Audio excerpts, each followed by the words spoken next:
සමහරව අහනවා අපෙන් මෙච්චර කල් රටේ ඉඳලා මොනවද හම්බ කරගත්තේ? මෙච්චර රටේ ඉඳලා මොනවද කරේ? අහනවා අපෙන් මේ මෙච්චර රටේ ඉඳලා පොල් ගෑවද? කවදාවත් මේ කතාව වලට සැලෙන්න එපා. ඔයා විඳ හැම දුකකම, ඔයා අඬපු හැම කඳුලකම, ඔයා බඩගින්න හිටපු හැම දවසකම, ඔයා මට තනි කියලා හිතුණු හැම දවසකම කේක කතා අහලා හම්බ කරපු හැම දෙයකම වටිනාකම දවසක ඔයාට ලැබෙනවා.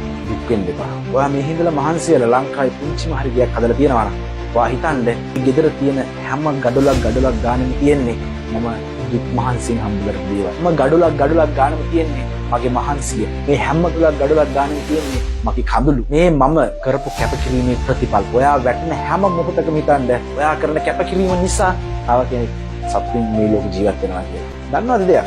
තමන්ගේ ජීවිතය වෙන කෙනෙක් වෙනුවෙන් කැප කරන්න පුළුවන්, පුද කරන්න පුළුවන් කෙනෙක්ට අපි කියන්නේ රණවිරුව කියලා.